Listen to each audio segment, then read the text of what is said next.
Welcome to Gently Pressed, where we iron out the wrinkles of the fashion world.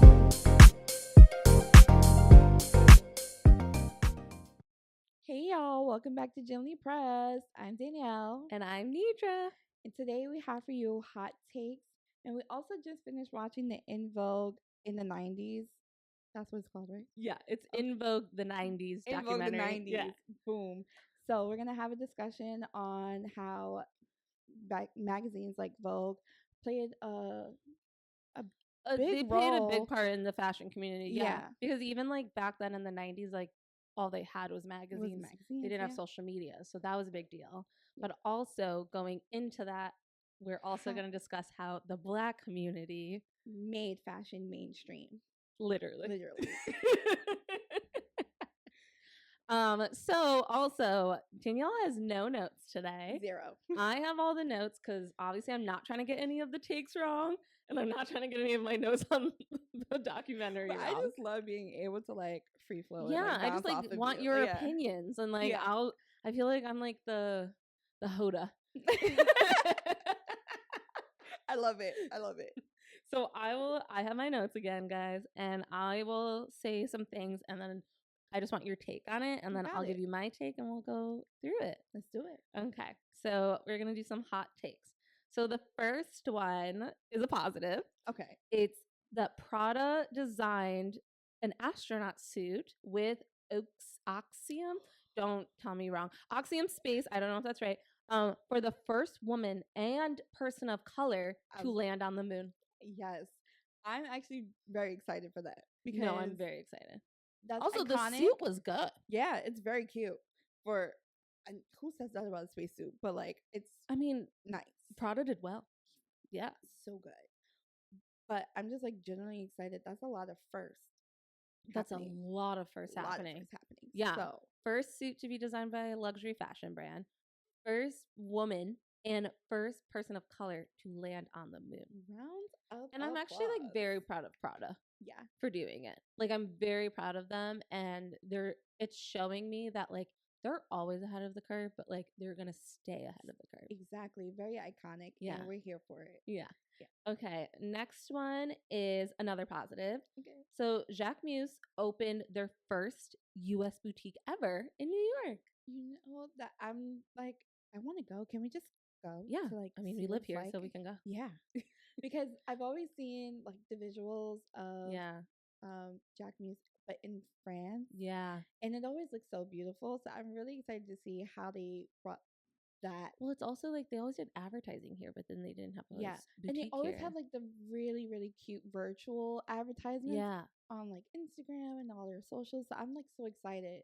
Yeah. So I'm excited. Yeah. I think it's gonna be good. Yeah. Another is My Teresa bought Net-a-Porter. I'm excited. That's not bad. I don't think I care. Like they're the same things. So I don't really see like how.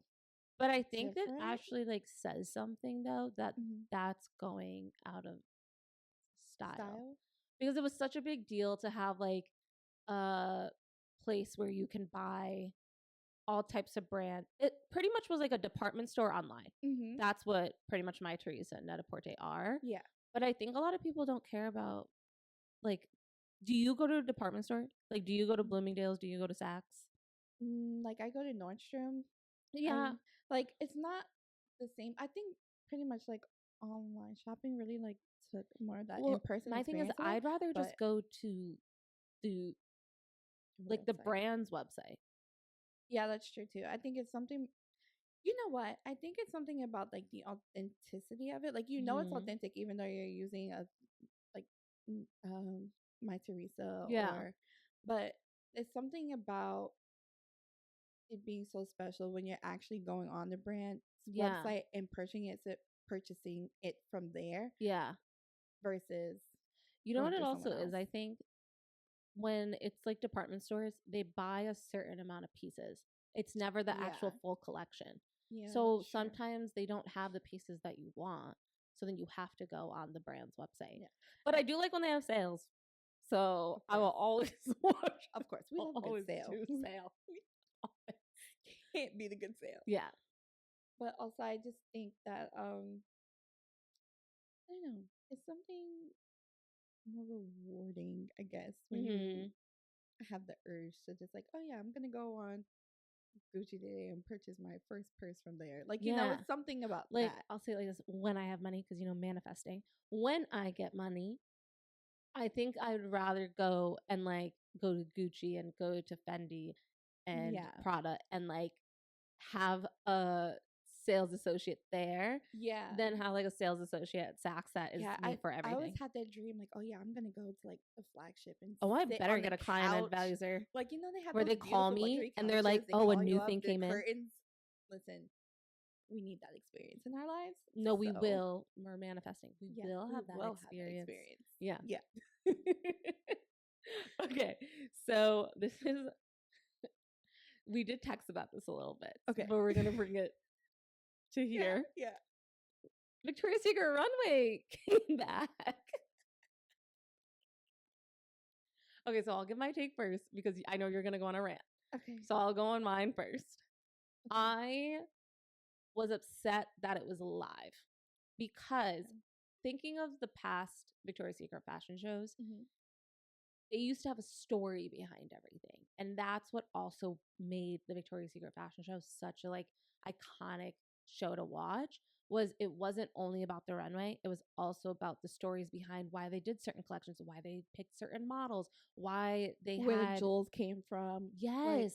Like so the thing is, I am proud of them that they now had plus size, they had transgender, they had more diversity. And I think that was the only piece that was missing from Victoria's Secret fashion shows. And I think that they thought they had to do more than that. And I think that not having a pink situation or not having the fantasy bra, not having a Swarovski like section, and not also talking about like them bringing, like they had Kate Moss on for the first time. Why didn't we talk about that? Yeah. They had Tyra Banks come back. Like she should have had like an entire segment before she stepped on the runway to say like, oh, I'm excited to come back. I'm doing this. They had Bella Hadid do her first runway behind the scenes. Takes like we and I get. think we needed the behind the scenes. Agreed. Because just the fashion show, like yeah, it's a fashion show. It's beautiful, but why do I want to buy these clothes? Why am I proud of you for putting the show together? Why did some of these girls deserve their wings? Like, remember, it was such a big deal to get your first pair of wings. Yeah. And like, that's what they missed doing it live. And I was very upset that they did it live because I wish that they brought that back. Yeah, I agree. And then you, go ahead. The budget was low. Everyone kept saying that about the runway. It was very, very low. Yeah. And I say that because they paid more on marketing than the actual runway. You got the hype. Yeah. And they got the models. You got the models. And honestly, even the performances. Wait, what you guys don't know is that we actually did a project on this in college. Oh my God, we did. Yes. Oh my God, if I can find the file, we're definitely showing. We're showing it. Oh my God, we did. Why did I forget? That's like a fever dream. Yeah. Wow. So we're gonna find it. But and we said like, okay, we hope that they become more diverse. But we didn't want them to lose their flair. And that's what they lost. And they did just that. Yeah. They lost it. And a lot of people were like, oh, is it because we now have Savage times Fenty? And I'm like, no. Because the Savage Fenty show has like its own thing. But also you can see the sections and like what's different. You see what changes. Yes. It was constant. Yes. There was nothing. You just didn't get excited. The set didn't change. I also didn't get excited about like which section it was because I didn't know what the story was behind it. Exactly. Like we were doing red underwear, great, but like but why? The walls stayed the pink and white stripe. Yeah. But you had no pink section. I remember being and no fantasy bra. But do you remember being a teen and you knew that hey, like I can't be in like the sexy lingerie, but when you saw the pink section of the show, you were excited because it's like, oh, okay, like yeah, like I can go in the store and actually find that for me. Like it's not sexy. Exactly. But also even the models that they chose this time, like the OGs did their thing. But they also knew what to do. These new girls were thinking it was an actual runway. They looked like they were just clonking down the runway. And I was like, no kisses. Only Adriana Lima did it. And I was like, damn. Where was the waves? Like, I was just like, there was so much missing that I missed. And they missed like certain segments that I think if they didn't do it live, they could have went back and I'm like, oh, yes, Bella like Hadid it could have coming been out. cleaned. Why did it take forever for us to watch her? If this was pre-recorded and then they showed it, they would have showed her coming out on that stage. Great to see her back. Yes.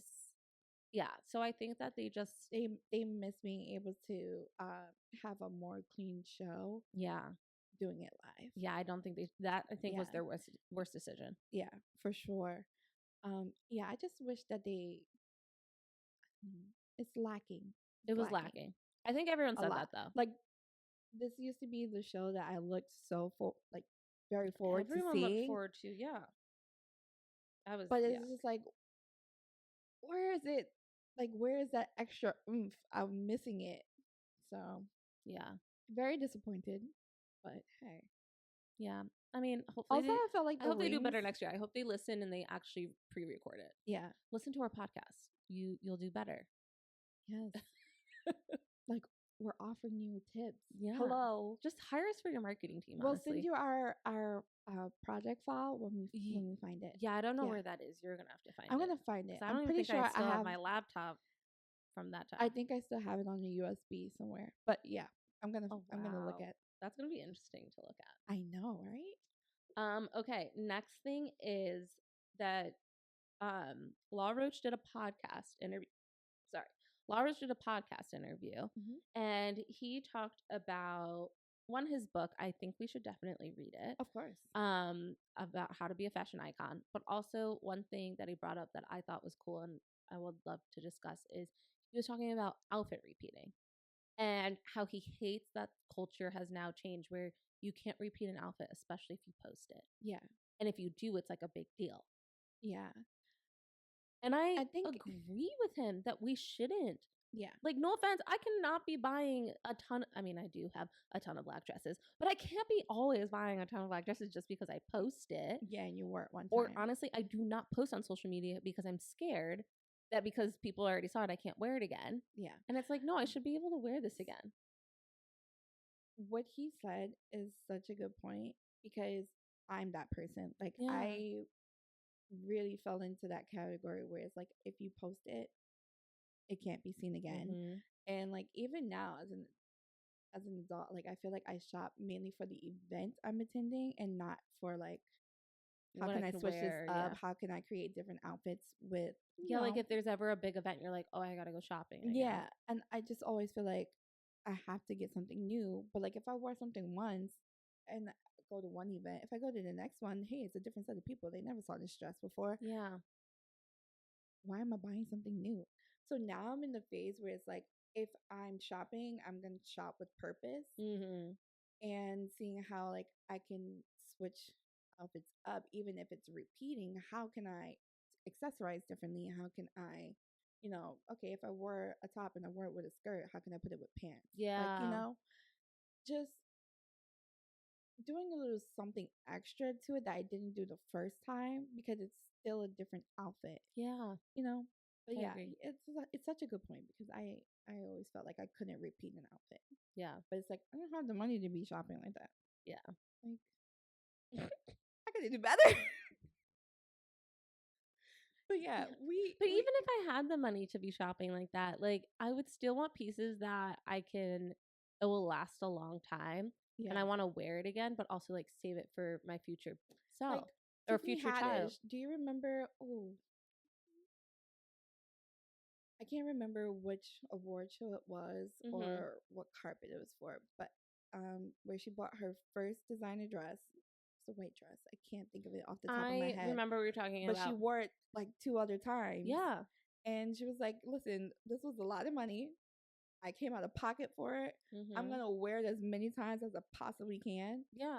Well, it's crazy that now people are like, oh, it's sustainability. And it's like, sure. Yeah. If that's twist, what you want to call it. Yeah. That you want to call it, sure. Yeah. But it's like, no, you're just like wearing it in your closet. Or even they made a big deal about the Bridgerton actress that plays, is her name Eloise? No, it's not Eloise. No, is it Eloise? Eloise? It is Eloise. Yeah. The person who plays Eloise for the last Bridgerton like public campaign, she wore this like blue suit multiple times. Yes. Was it like the was it baby blue? Yeah, it was a baby blue suit. Okay, she I wore remember. it like 3 times on the campaign trail. Yeah. And they were all like, oh my God, she's like repeating outfits. Yeah. And I'm like, she's just like wearing what's in her closet. It's normal. If like I we buy, made it seem so. If I ever buy my first like expensive couture dress, you best believe I'm wearing to every function I could think of. Absolutely. And you know what's crazy? It's easier for people to repeat accessories than to repeat clothes. Yeah. But I think we should just make it normal to repeat clothes. It should just like they always make a big deal when Kate Middleton does it. Yeah. The Princess of Wales. They're always like, oh my God, she wore this red jacket that she wore in 2008. And it's like, good for her. She's using what's in her closet. Exactly. Like, but also, why are you stalking what she wore in 2008 and what she's wearing now? But I get it because she's like a big. Yeah, but I'm thinking like, what person remembers? Yeah, that jacket was worn in 2008. Yeah. I mean, no, I do it too. Anytime someone repeats an outfit, I'm like, oh yeah, they wore it this time. But I literally wear this, like this summer, I bought this tan dress. It was so cute and it was flattering. I wore it like once a week to work. I did not care. But it's normal. Like we made it seem like it's not a thing anymore, and it really is. Yeah. But everybody just wants to like. And best believe I'll never post that dress because I'm gonna wear it a lot. At least do it once. Just once. Maybe next year. Summer's over. But yeah. Repeat those outfits. The world needs to see them. Hey. Definitely. It is what it is. Yeah. I agree. And if you don't like it, kick it. But also, who cares? Like, and that's the thing. People honestly, care too much. You know what? If you don't want to repeat an outfit, that's your choice. Yeah. I think that's also my thing. Yeah. Like, if you don't want to repeat an outfit, don't do it. Yeah. But don't feel pressure from society to not do it. I think that's what I'm trying to say. Yeah. Mainly that's more so about what it is that society has decided that you can't do that. Yeah. But now I think everybody just needs to get into that space where it's just like, forget society. Do I like it? Yeah. Okay, so I'm gonna. Well, I think that's also the thing that like we just have to do is like stop caring what society thinks, because unless it makes you happy. Yeah. Like what makes you happy is what you should do. Right. So if you don't want to repeat an outfit because it makes you happy, fine. But if it makes you happy to wear that dress over and over, do that. And I also just want to say, if you have real style, like true style, you can wear the same thing and just style it differently. Thing and style it differently all the time. Yeah, but people will think it's a new piece. Like I'm sorry, the basic trends that come out. If you just want to stick to one trend and not tailor it personally to who you are, then it's nothing. That's not fashion. Fashion is your personal taste. Yeah. People just need to be happy with themselves. I think that's just like the main thing is like, because of society, a lot of people say like they can't be happy with themselves. Yeah. But I think, especially the fashion world, I hope, has been listening a lot more of like what we need for representation, but also like how you can style that to your personal taste, which I think also goes with what we're going to talk about. Yes, with absolutely. The Black community, because a lot of the things, especially in the 90s, were not made for our people. No. Or our community. And they were like, F that, and made it their own. And now it's like what made it mainstream. You know what's crazy? You know what? Maybe I should just save it for the next segment. Because I'm going to say, when brands were releasing, their clothes or bags, whatever the case may have been, like, no, it wasn't created to be seen with people that are in the Black community. Yeah. It just wasn't. But when you go into, let's say, for example, if you go into Harlem, if you go to the Bronx, like all of these smaller communities or little cities, and you see how each location has their own style. Yeah. You're upset. But then now you're doing the same exact thing that was done in the 90s, but you refuse to give credit where credit is due. Can I just have like a very big little rant really quick? Go off. when Mob Wives came out, that trend of like mob wife chic, it actually pissed me off because it wasn't a mob wife fucking chic. There was like what was it? It's like Italian. So I'll say this. Something that they called it. No, it was mob wife chic. That's what they called it. Really? Yeah. So I'll say this. When it comes to the mob wives and the Italian culture, yeah. One, Italians have a culture, so I think that they do tend to like follow the black culture more than they do, I think. Well, actually, no, I know I'm Italian. But what I'm saying is like those women had illegal money, right? Yeah. So they couldn't go into certain stores, just like how black people couldn't go into certain stores because they didn't want to accept them. And even like watching the Vogue in the 90s documentary, they were talking about this one stylist. She was talking about how her and Mary J. Blige went into like a store. Misa, yeah. Yep. They went into a store and they wanted to buy clothes and they were saying, oh, your card's declining. And then when they called the bank, they said the card wasn't even being rung. And I feel like they showed up like, no, we can get this shit. And they called it Ghetto Fabulous. And I think my mob wife chic is literally just Ghetto Fabulous, just whitewashing it. Can I? Yeah. True life story. So growing up, I used to go into like accessory stores like Claire's and buy like hair pieces that have different colors. Or I would buy like sneakers that were like highlighted. Like, remember those Reeboks? Yes. Yeah. I remember. So like I used to do all these crazy things with my style growing up. And girls that came from suburbs or that were even from right here in New York City, but it wasn't actually the style, called it Ghetto Fabulous. And at first, like, it used to hurt my feelings so bad because it's just like, oh, why don't the girls like me? Why don't they like what I'm wearing? And I used to feel like I was being fashion forward at this young age. But, after you've heard it so many times, you're just like, oh, okay, well, like, it's ghetto. Maybe I should like tone it down. Maybe I should, just fit in with all the other girls. It's so sad that they made ghetto such a negative word because literally all ghetto means is the same people living in a community. Yes. Like Jewish people live in a ghetto. Yep. Black people live in a ghetto. Asian people live in a fucking, like, Chinatown is a ghetto. But it's so crazy how these, like I said, trends come out. Yeah. And you see how where they used to call it ghetto, now it's the best thing out. Oh, yeah. And I'm just like, well, when I was doing it, the girls hated it. But the thing is, they didn't hate it. They didn't want you to do it, and then they turned it around and did it themselves. Yeah. Because I'll say, I lived in the suburbs. So, like, I didn't know all the trends until it came to the suburbs. Yeah. But I was around when, like, white kids all of a sudden started wearing Timbs, and I was like, I don't know about this. But, like... But it's a staple. Yeah. Like, I was nervous to wear Timbs until finally a white kid wore them because I was like, I didn't want to be perceived that way. And it sucks that that's what my childhood was. But it's like, that's literally what keeps happening today. Yeah. I know they love to say that it's inclusive and all that, but it's still like, they're doing things that Black people have done forever. Like, you don't understand.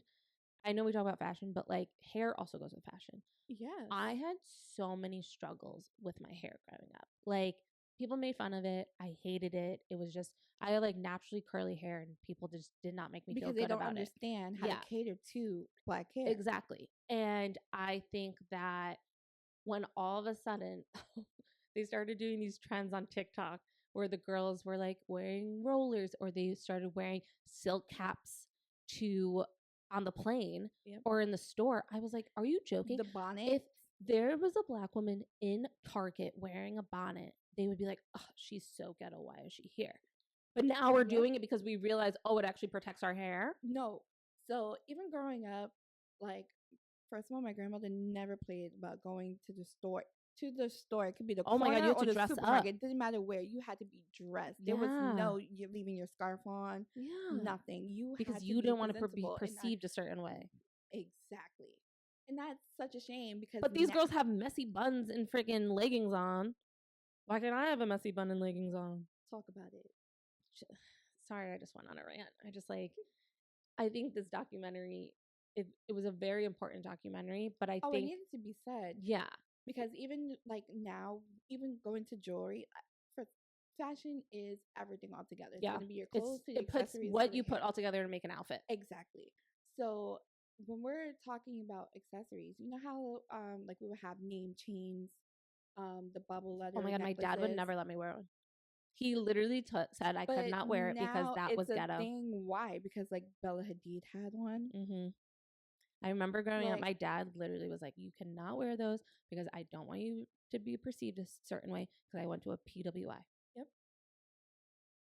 Bamboo earrings, like everybody now wants it. Yeah, but it's been done. So give the for credit years. Where the credit is due, please, because you were not the creator. No, you were not. Yeah. Okay, I have one more thing for our hot take, and then we can get more into. We're already like our getting into it real early. Okay, sorry guys, I have my notes. Okay, it actually goes into what we're gonna talk about even more, but I do want to like say it correctly, so that's why I want to get the notes. So the Met Gala exhibition for 2025 is called Superfine Tailoring Black Style, and it's the history of menswear through the lens of the Black diaspora. Don't we love that? I'm obsessed. Someone did say, though, they tweeted, and this is so true, they did this, of course, when Andre Leon Talley is not around. Hello. Oh my god. He better get a section because he had his own tailoring and style and the way he dressed himself. And nobody truly got it, but he was before his time. Yes. He always was in a suit. Even in the documentary. Cape. Even in the documentary. Always in a suit or a cape. Like now you see more suits being worn with capes. Hello, Coleman Domingo. He is also who is a co-chair. Let's talk about the co-chairs. All black men. Pharrell, Coleman Domingo, LeBron is the honorary co-chair. Lewis Hamilton, and I'm forgetting one more. You know who it is? I know who it is. No, we have to do it. Coleman, Lewis Hamilton, A$AP Rocky. A$AP Rocky. There we go. How do we forget him? Can't. Literally the best picks I've ever seen, and I cannot wait. I do know really Coleman is going to do I think they're all going, but they're going to do amazing. And also Pharrell, like he's gonna be bringing LV. I think I would love if Pharrell designed for all of them. If they all wore LV, how fire would that be? That would. Oh, how fire would I wish we were going, but I can't wait to watch that carpet. I know, but you know what? One day we'll get there. Speaking to existence, we're going to the Met Gala. Manifesting. Anna, we love you. Okay. Yes. We'll be there. No, I'm very excited. I'm scared though. I'm scared for this Met Gala because if a Kardashian comes in with a cornrow, or someone wears cotton, or you know what I'm saying? I'm gonna say it nicely. I know you love the Kardashians, but I'm very nervous. You know, for them, especially Kim, because she doesn't have Kanye anymore. I'm sorry, I have to deep sigh because it's not even just them. I just feel like there's a lot of people in the industry that will try to be, they'll think they're being down. Exactly. And it's like, nah, sis. Like Dapper Dan better get a section too. Oh, he better. Like he created. And I would love to see him style somebody because he like for example, Dapper Dan and Gucci, like he had that collab, and I would love, but I don't want to see him like work with a white person. I don't honestly. I don't want to see white people on the carpet. To be honest with you, I know we can't. I know we can't do that. We can't kick them That's not diverse. Like we have to be inclusive. I'm just like, you know what? You know what I'm scared of? I don't want Anna being in charge of approving. She needs like an Andre Leon Talley. Edward Edenfull needs to approve the outfits for this Met Gala because she approves all the outfits. Yeah. You were saying need assistance. You know what you said, and I was like, and I actually like debunked it for you. You were like, I want it to be like all black designers. Yeah. And I explained that it can't be because pretty much the Met Gala is a charity event. Yeah. So the designer houses actually pay for tables, and that's how they then invite celebrities from that table. So unfortunately, I don't see it. Like Versace's still going to be there, Valentino's still going to be there. Yeah, but I think just like how, like they have, every house has creative directors. Utilize them, because like June Ambrose is a creative director. Yeah. I'm excited. I'm excited because I think we deserve it. Yeah. I'm just nervous, and I really hope no one does something wild just to be in the press. Yeah. And even if we can't have like all black designers, like there's tons of black stylists. Oh yeah. But that's what I'm saying. I hope that none of these designer houses do something crazy so then they're talked about in the press. Or like just collab for the gala. Like Balenciaga. Like, don't do that to me. He likes to be talked about in the press. I'm just saying. Don't do that to me. I am a little nervous of what he will do. Yeah. And I'm saying that nicely. I just wanted to be done to perfection. It's not going to be. Don't ruin my dream. I'm sorry. The more I think about it, the more I think about what makes people talk. It's not perfection. And maybe this is like the cynic in me. But no, it's not even you being cynic. It's the truth. Yeah. I'm just scared that someone's going to do something fucked up just so people will discuss it on social media. Yeah. And they'll get more press. Yeah. I just would appreciate if it wasn't the case. And I think maybe because of the times that we're in. Yeah. That it won't. And I think that's what it also is like anytime someone disrespects the black community, we'll talk about it for a minute. And then it goes away. It goes away. Ooh, I was about to say something so. They treat animals better. That part. So. It's true. I'm scared. But I'm excited at the same time. But yeah, I'm really looking forward to it. I'm excited. I think that it's well-deserved and I'm very excited. I'm just nervous, but it's going. You want to know why I'm also nervous? Because it's literally like it's based on a book that they talk about from slavery to now and how like the black tailoring has changed. If someone comes in a fucking slave outfit. Yeah, I was thinking about that just now too. And I'm just like, I hope they skip that part. Not in the exhibition. I want to see it. Like when we go to the Met Gala, I want to see it. I'm saying carpet wise, please skip it. Skip it. Please skip it. Because y'all don't want to recognize that slavery was a thing in the first place. Y'all don't want to talk about it, but you don't want to dress it. Yeah. Stop letting me talk.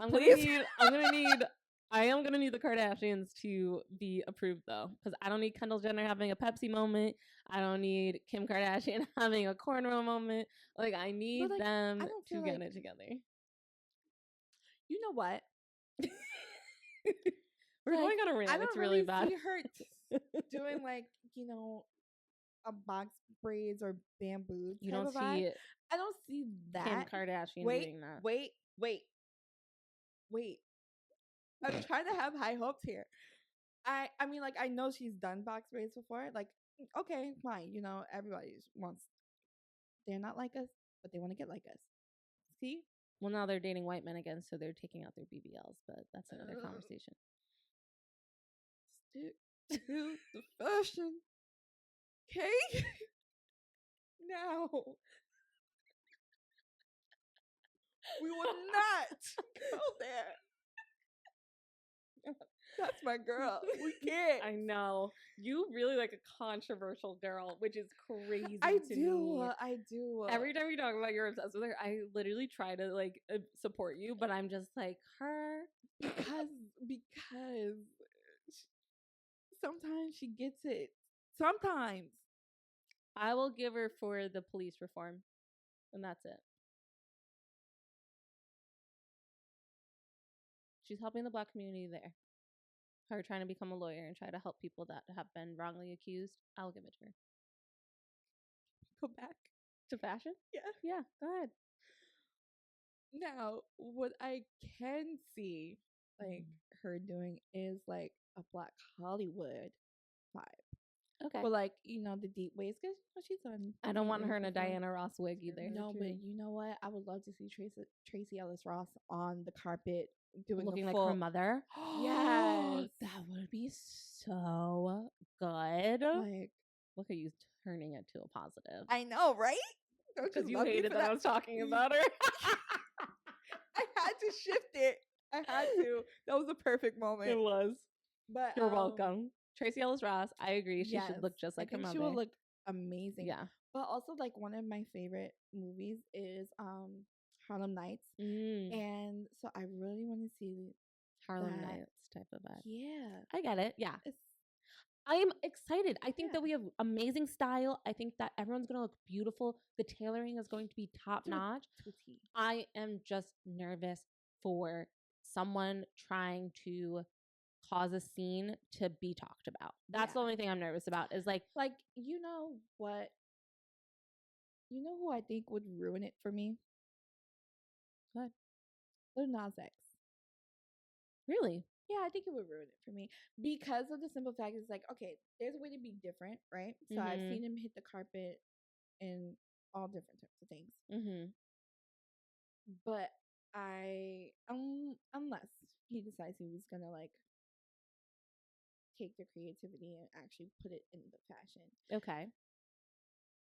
I don't need to see you in a costume. You get what I'm saying? There's costumey and then there's he does the costume part. He does the costume part. And you want him to like actually do the fashion part. Yeah. I get that. So okay. I can a little bit on the But I am excited for the 5 co-chairs. I think that they picked a perfect the perfect co-chairs because why last year who was it? Zendaya and no, we love Zendaya. It was that guy Thor. What's his name?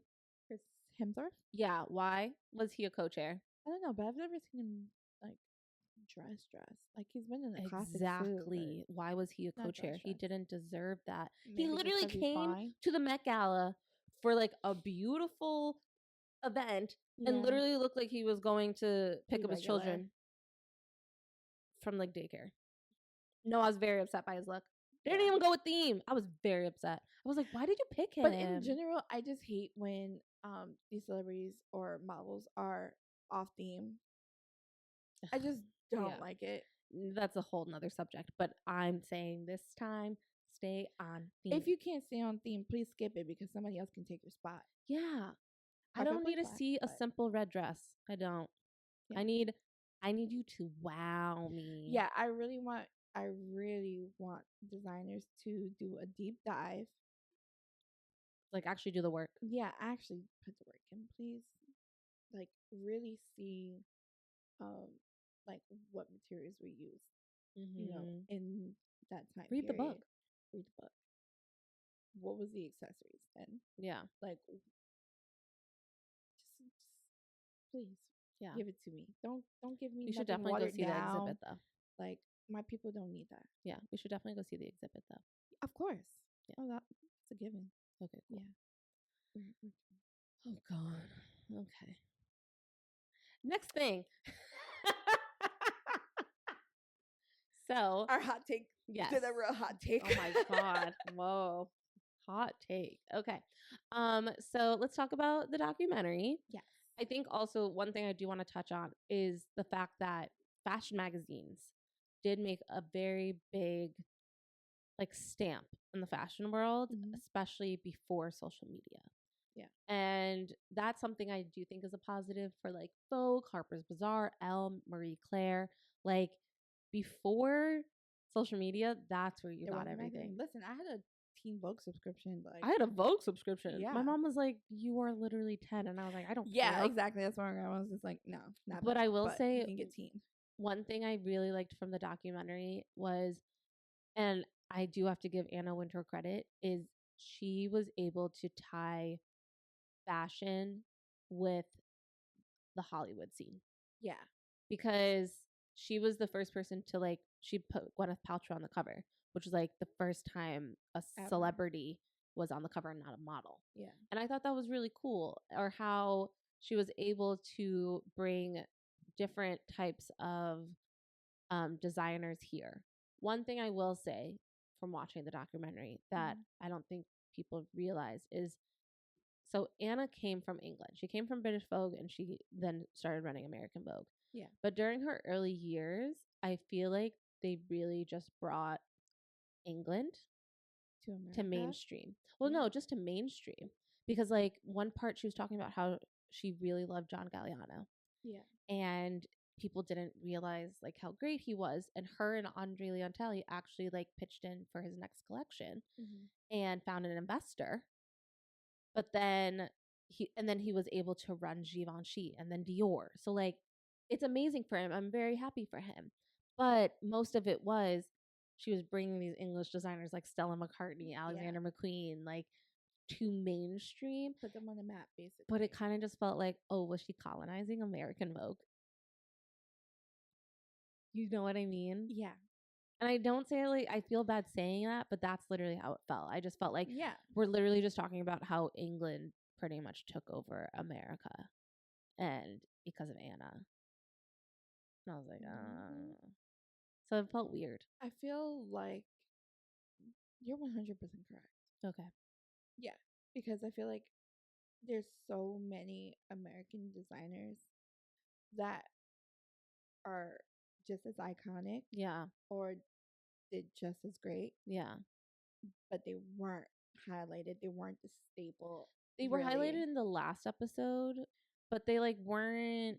But you didn't get the same. They didn't get the same limelight as if like, oh, like look at their show. They got the limelight because of Anna. Yeah. I get what you're saying. Yeah. So that was the only thing. Was like that felt a little weird, but then the last 2 episodes made me very happy. Yeah. Because it talked about how the Black community really shaped fashion in the 90s. And I love them so much. And that's the thing, is like when the proof is in the pudding. Yeah. Right? The Black community really took something that wasn't for, first of all, I'm talking about for them. It wasn't for us. Yeah. Right? And well, even like Vogue 1 before like we finally took over, it was literally just white women. Yeah. Maybe Naomi Campbell, but like not really. Yeah, but like when you're looking at covers, right? You didn't see the shift until what? Mid to late 90s. Like 98. Right. Now, as when you're growing up, like you don't look at the cover and see yourself. Yeah. You don't look I think through they the had magazine. like Oprah. That was like she was kind of like their most comfortable. Yeah. Well, like, when you're flipping through a magazine during that time period, you don't look through and be like, oh yeah, I can see that on me. Oh yeah. Like you don't see bodies that look like yours because they didn't have them. No. Like the only person really was like Naomi, and then later on came Tyra. Yeah. But it was only one. And they never were in the same show. Did you know that? Exactly. Yeah, but think about also like what they had to do to fight to like get to where they are. Like we wouldn't be wearing designer things or of course not. be able to talk about designer things because they fought for that. And they didn't even really get the recognition until 98. Yeah. So it's like, as much as I say I would love to have been a part of that, I'm just like, would I have, because been able to fight us? But also like I wasn't living in New York. I feel like it's different for you. Like you grew up in Harlem. So like you would have seen it all happen. Yeah. I grew up in a small town of Connecticut. Like I just don't see where it would have like hit me the way that I would want it to be. Maybe if I was like an adult in the 90s, then maybe I could have. But like even so, like you said, like growing up in Harlem, you're naturally born with this like I'm the shit persona. Naturally. Yeah. Everybody thinks there's somebody when you're from Harlem. As you should. But also we have this get it out the mud type of mentality too, just because we're Black. Yeah. We know we have to fight harder than anyone that's 10 times harder. 10 times harder. Yeah. Than anybody that's white or just even light skin. Someone said something. I feel like I'm going to quote it wrong, but they were like, you have to work like 10 times harder just to be appreciated for like their averageness. Yeah. And it's like crazy. It's true because anybody that comes from, the white community gets praise for the smallest things. But if a black person does it, it doesn't get the same amount of praise. It doesn't get recognition until you do above and beyond. But like this is what I'm also talking about is like would I have made it because like the only person I know of that worked at Vogue that was black in the 90s was Andre Leontelli. Can you name another? No. That was the only person. Oh, sorry. Yes, exactly. So it's like, and then we just talked about models. Naomi and Tyra did not get hired on the same. So it's like, as much as I would love to say that I love the 90s, like I'm just like, separation. Yeah. Like, then I'm like, I don't know if I would have made it because they were only giving it to one person each time. Yeah. I feel like there's a lot of people that deserved more recognition. And I do think that like the hip hop community helped them. Like Misa doing Mary J. Blige and Lil' Kim really put her on the map.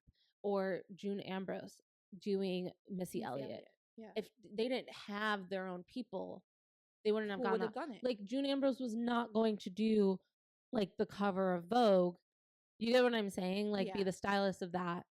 She just was able to have these amazing talented people that she was able to dress that made it a big thing. And I think that it's easier then because like of course you're in the same industry, there's competition because you feel like you have to have a different like flair than the next person. But it was easier to come together and work together than it is now. Everybody now has that thought of I'm the ish, this person is jealous of me. So you can't really come together as much as you as in that time period. Well, also I feel like people always like to compare. And it's going to people's head a little bit more that they don't want to be compared. Yeah. So then they put that out there. I think it did still happen in the 90s. I just think it happens more now. Right. Yeah. But like I said, like it's think about like Mariah versus Whitney. I mean, but come on, there really isn't competition. No, I know. But I'm saying like the fact that was a thing in the 90s. Or like even now, like I get what you're saying. Like Lil' Kim and Nicki Minaj, I wish there wasn't like beef. Right. I wish it was just like they were able to pass down. But I feel like also what's happening is like people don't want to be erased for the next thing and don't want to be compared. Yeah. So and like for example, like Lil' Kim and Foxy Brown, of course there was competition. They were the top female rap, like in the top female rappers at the time. Yeah. Pretty much in the same category, like provocative, but still working just as hard as the men. But still, like at the end of the day, like sometimes you have to put that aside to get to the Missy Elliott, Mary J. Blige, Lil' Kim. Iconic. I wish it was the cover. Yeah. That would have been so good. It was great that Vogue did it though. I would have loved to see that. Yeah. As the cover.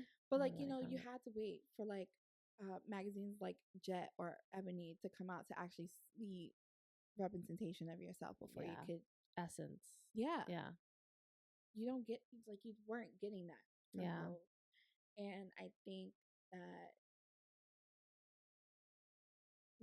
maybe had she come from Harlem, not even Harlem, had Anna come from Great Britain to here and actually explore who was up and coming in America at the time, no matter what race that they were, it would have been a lot different. Yeah, I think she did bring up, based on the documentary, she did bring up some, but they were all white because they were like like Tom Ford for Gucci, and then Ralph Lauren and Tommy Hilfiger and Donna Karan, and it's like, okay, yeah. But I think if she grew up, I think she did a great job. I think Vogue is still mainstream, so I'm not gonna like not give her flowers. Like she made the Met Gala what it is today. She made Vogue what it is today. So she did her job. I just think if she actually did come from New York, it would have been different. It would have went faster. Like Dapper Dan would have had a proper discovery. Yeah, I think if this guy that was doing replicas. If she actually came, if they had an Anna Wintour of the culture of like New York, or like I mean, Barbara Streisand grew up in Brooklyn, so it's like you could have found a white woman, in these places, but they actually knew what was happening, who and what was what. Exactly. Yeah. So, yeah, it's just. I think it also just made me sad again. I was just like, damn. Yeah. Thanks for reminding me. Yeah, because it's true. Like when you look at going back to Dabby Dan, like it's true. He came from 129th and Lexington Avenue. To this day, anybody who knows Harlem in that area, you know that's Zombieland. Like it's always been one of the poorest parts of Harlem. Like it's, no matter how much they try to revitalize it, it's just not gentrify. Clearly, because if you go there now, like why do you have a high-rise building in Zombieland where like crack and everything is at its epidemic? Really? But it was never the location that was like it. Like you never was like, oh yeah, I'm going hang out on Lex. Like yeah, but he made something. And at that time, like you said in the documentary, the people that were that had the money at the time were pimps and drug dealers.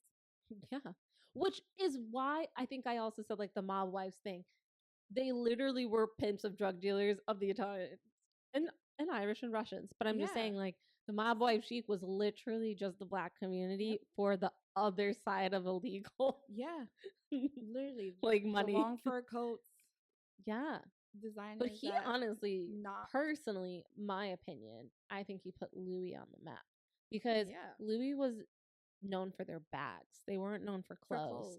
And him taking that leather bag fabric and making it into a puffer jacket, like I wish they made those now because I totally would buy. Yeah. Like he really, I know they took everything because he should not be using other people's logos. Yeah.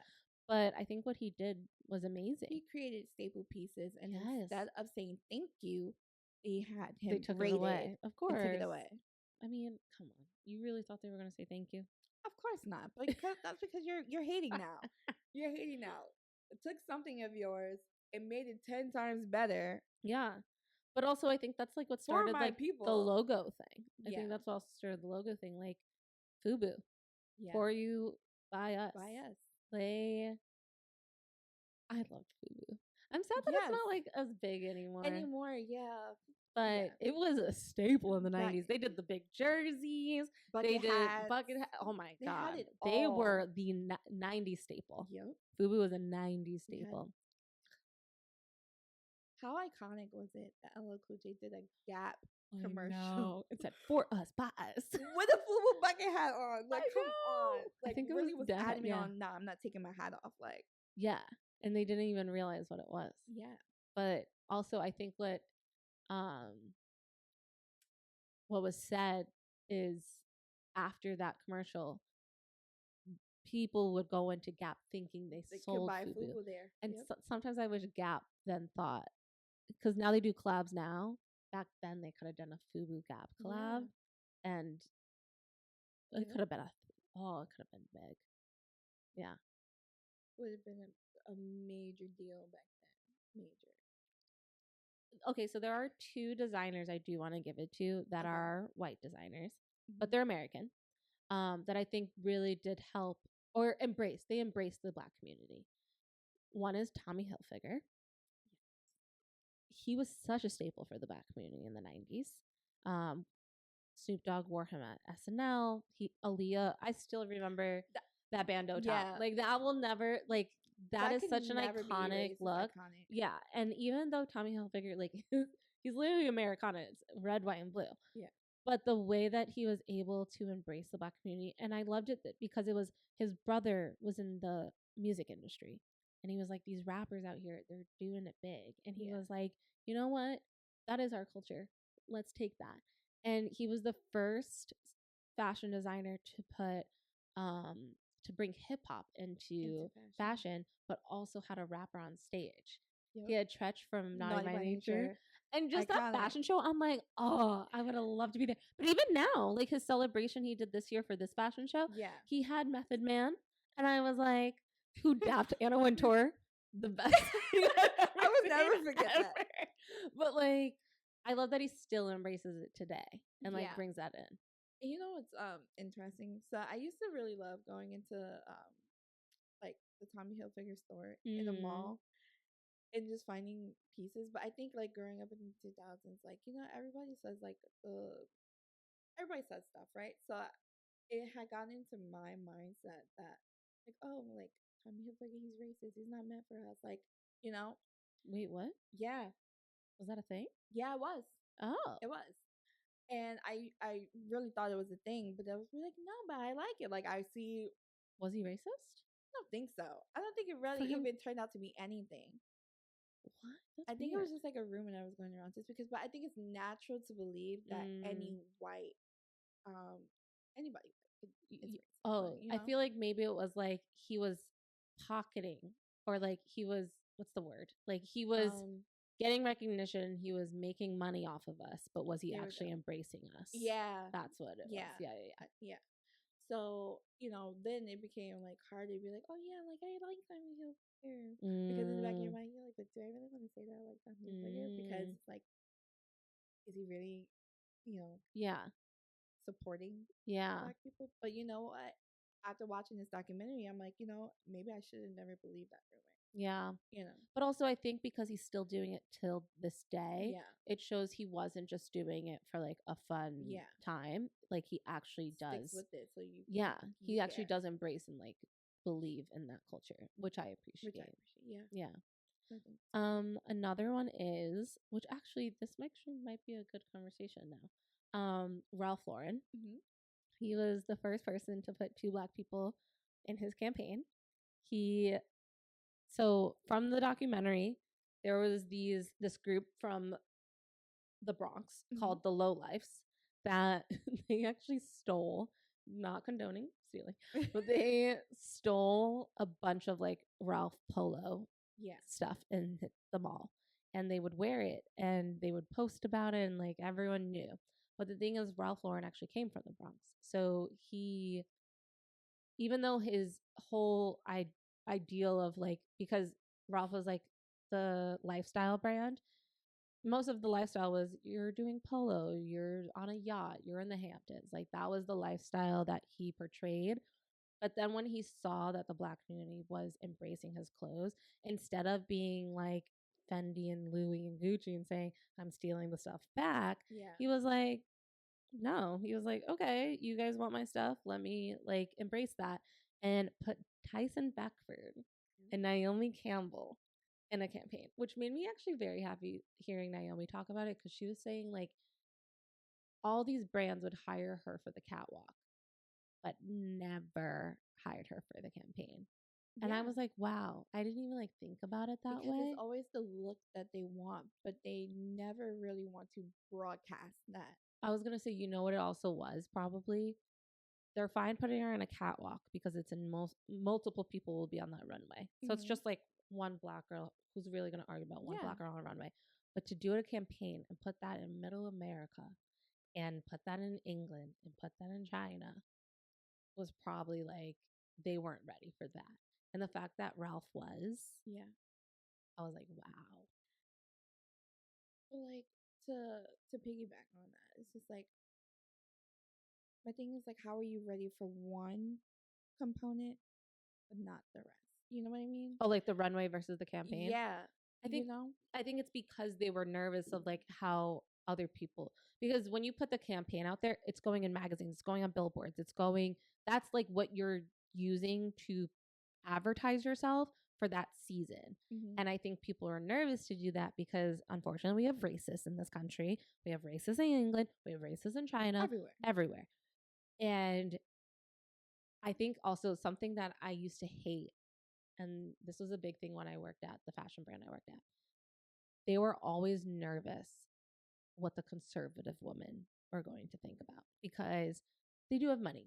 It is what it is.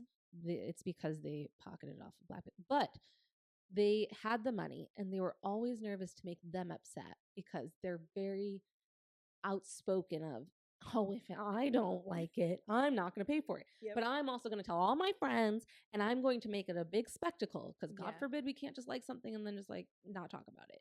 So I think they're always nervous to make those women nervous. And it's like, fuck them. If they can't embrace and be part of the culture, go away. go away. So I think don't need you. The fact that Ralph did that and really started that made me happy and excited. Yeah, I agree. Because it showed like Tyson Beckford can sell anything. What a beautiful black man. Like, honestly, they should have put him. Like, everyone wants to talk about Calvin Klein. Like, he put freaking Marky Mark. Love Mark Wahlberg as an actor. Did I really care about him as a rapper? No. I personally, I cringe when a white man raps. If you want me to be honest with you, the only one I can like deal with is like Eminem, and even then, it's like, yeah, no, that sounds so mean, but I'm just like, I really do cringe because I'm just like, that's not you. Like, you came from Boston, Massachusetts. What the fuck are you rapping about?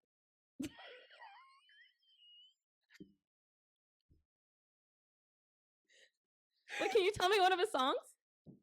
Okay. I'm just asking.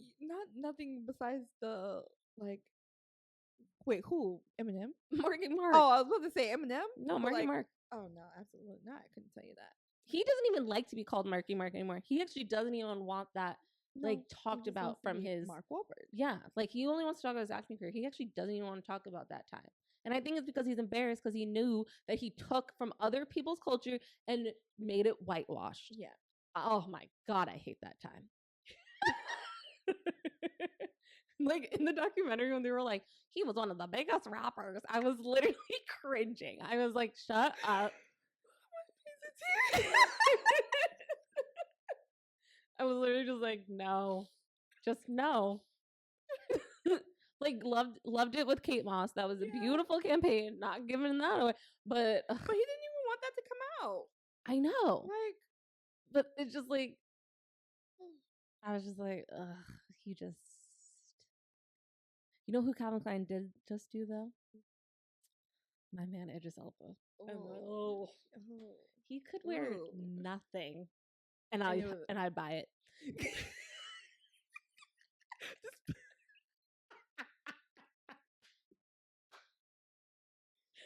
He does always look good.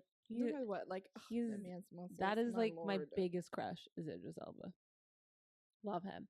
But yeah, so that's just all I'm saying is like, wow, this really went into like a.